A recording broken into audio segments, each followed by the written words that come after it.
পৌষ সংক্রান্তি মানেই পিঠেপুলির উৎসব। কিছু বছর আগেও আজকের দিনে পিঠের গন্ধে মমা করত, কিন্তু এখন সময়ের পরিবর্তন ঘটেছে, সকলেই কম বেশি ব্যস্ত, তাই সেইভাবে বাড়িতে আর পিঠে বানানো হয় না।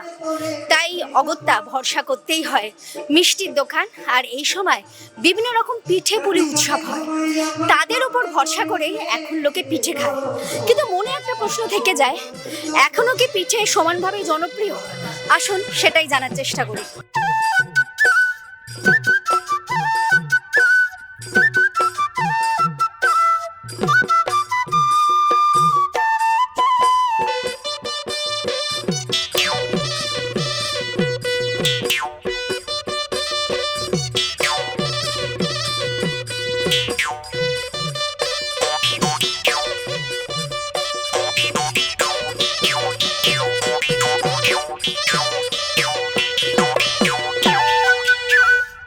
আমাদের চার্চে প্রতি বছরই পিঠেপুলি উৎসবটা হয় আমাদের মডারেটর রেভারেন্ট পরিতোষ ক্যানিং এর উদ্যোগে। তো আমরা ভালো রেসপন্স পাই এবং এখানে বিভিন্ন ধরনের পিঠে যেগুলো মানে হারিয়ে গেছে। এখনকার দিনে তো প্রত্যেকেই ওয়ার্কিং ওমেন, তারা বাড়িতে করতে টাইম পায় না, তো সেই জন্য আমরা যারা জানি তারা এই পিঠে টিঠেগুলো সমস্ত বিভিন্ন ধরনের করে নিয়ে আসছি এখানে, এবং আমরা ভালো রেসপন্স পাই সব কিছু দিক থেকে, এবং ইয়াং জেনারেশন খুব খুশি মনে খায়।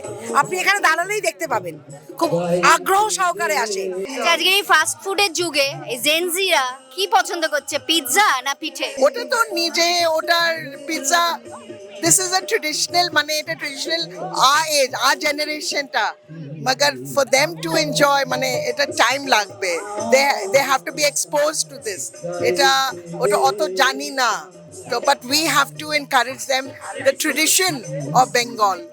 এই পিঠেপুলি উৎসব এটা 3-4 সাল হচ্ছে, 3 সাল, আর বিশপে মডারেটর এটা শুরু করে দিয়েছে।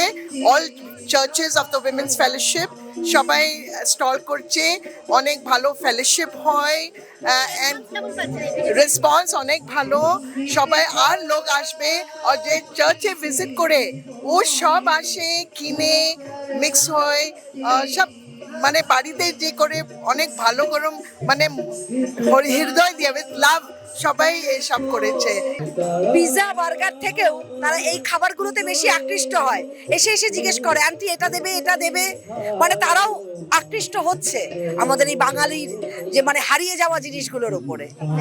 আর যেহেতু আমরা বছরে একবারই এই পিঠের স্বাদটা পাই, সেক্ষেত্রে এটার প্রতি আরেকটু বেশি বোধহয় অ্যাট্রাকশন রয়েই যায়, তাই না? অবশ্যই অবশ্যই এই দিনটার প্রতি বা এই শীতকালটা জুড়েই আপনি দেখবেন প্রত্যেকটা মিষ্টির দোকানেও যেমন পাওয়া যায়, তেমন মেলা টেলাতেও পিঠেপুলি উৎসব কিন্তু এখন হচ্ছে। আমরা চাইছি এটাকে বাঁচিয়ে রাখতে, আমরা বাঙালিরা চাইছি এই উৎসবটা যেন বেঁচে থাকে, অন্তত আমাদের শরীর স্বাস্থ্য সব দিক থেকে ভালো থাকবে, কোনো রকম প্রিজারভেটিভ নেই, সমস্ত ঘরে তৈরি। পিঠে ভালোবাসে, কিন্তু পিৎজাটাও চলে, কিন্তু পিঠেটা এই সময়টা মনে হয় যেন না, পিঠে খেলে বেশ ভালো লাগে একটা বার। হ্যাঁ, আমার ছেলে আছে, সেও চায় দুধ পুলি। হ্যাঁ হ্যাঁ হ্যাঁ, না ভালো রেসপন্স পাচ্ছি। আর আছে সুন্দরী পাটিসাপটা আছে, বড়া আছে, দুধ পুলি আছে, পায়েস আছে, এগুলো আছে। হ্যাঁ, এখনো ভালোবাসে, যারা পুরোনো দিনের মানুষ আছে অনেকে ভালোবাসে পিঠে একটু খেতে। এই সময়টা তো বিশেষ করে মনে হয় যে না খাই, কারণ এই দিন সবাই আর কি বাড়িতে বাড়িতে পিঠে হয়, ওই জন্য আমরা ওই উৎসবটা করেছি, বাড়ি থেকে সবাই বানিয়ে নিয়ে এসেছি, নিয়ে এসে এখানে স্টলে দিচ্ছি সবাই। আমরা আজকে খুবই ভালো রেসপন্স পাচ্ছি, আমাদের এখানে যা এনেছিলাম তার অর্ধেকের বেশি বিক্রি হয়ে গেছে, আর যারা নিয়েছে তারা রিভিউ দিয়েছে যে খুব ভালো লেগেছে খেয়ে, খুব তৃপ্তি পেয়েছে খেয়ে। তারা অবশ্যই পিৎজা পছন্দ করে, কিন্তু পিঠে যেহেতু এখন মানে বানানো হয় না সেভাবে, তাই বছরের একটা দিন ওরা পিঠে অবশ্যই পছন্দ করবে। এই পিঠেপুলিতে পিঠেটা খাওয়া মানে সবারই আনন্দের পক্ষে।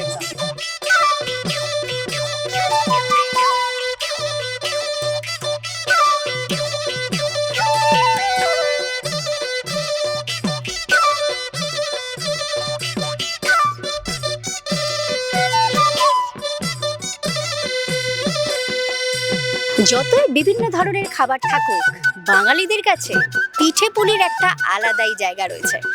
আপনারাও বিভিন্ন ধরনের পিঠেপুলি খান। সকলকে মকর সংক্রান্তি শুভেচ্ছা।